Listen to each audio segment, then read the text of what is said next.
jolika simbon ulfina sada verra bada amenu ijrano murasoti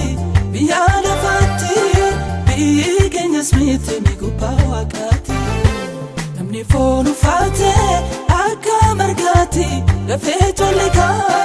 simbon ulfina sada verra bada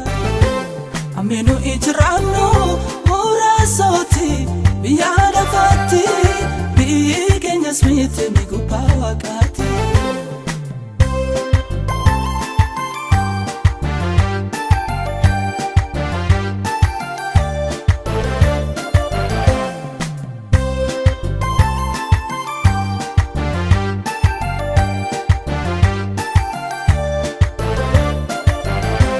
namni fonu fate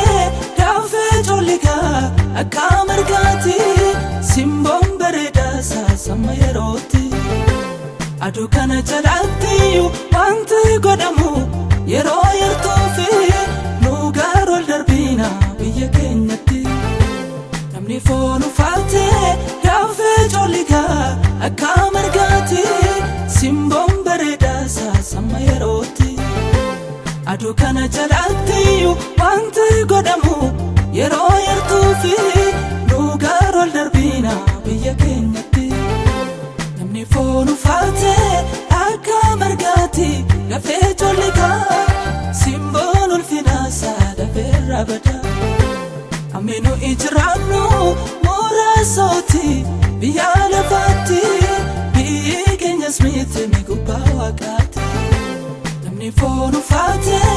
akka margati dafe jolika simbon ulfina sada verra bada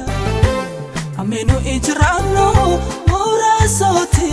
biyana fatti bigenya smith mi gupa wakati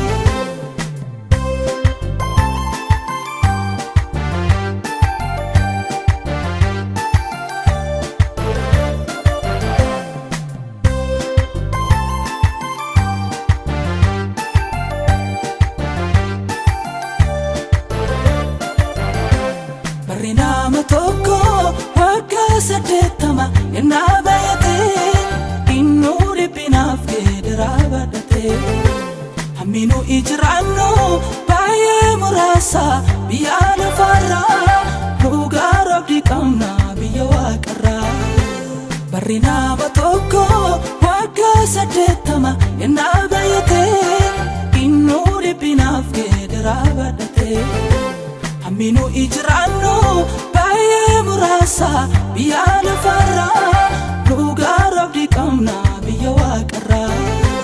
namni fonu fate akka margati dafe jolika simbon ulfina sada verra bada aminu ijrano murasoti biyana fatti bigenya smith mi gupa wakati namni fonu fate akka margati dafe jolika simbon ulfina sada verra bada amenu ijrano murasoti biyana fatti bigenya smith mi gupa wakati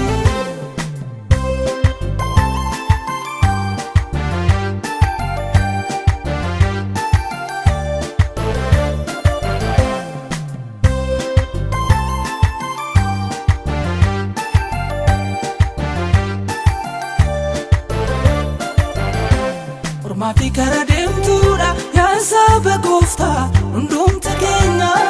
wal chachabe suno nufe kenya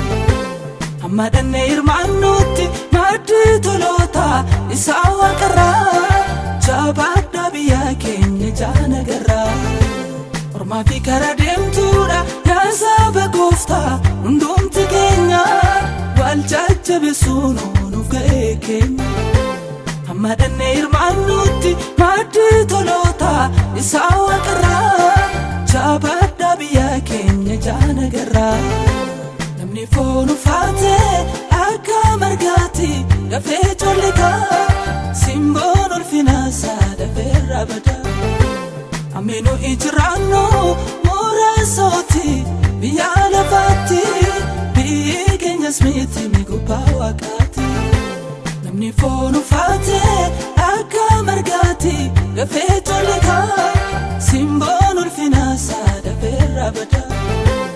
Ameenuu ijiraannu muraasooti biyya lafaatti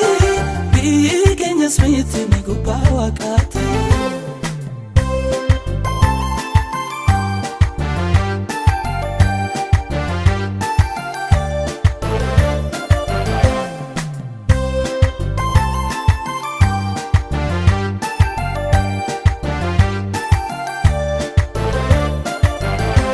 Gammachuu hin darbiine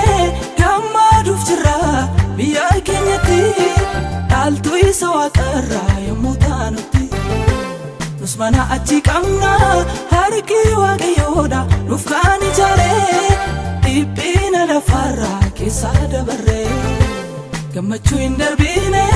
gammaduuf jirra biyya keenyatti dhaaltu isa waaqarraa yommuu taanutti.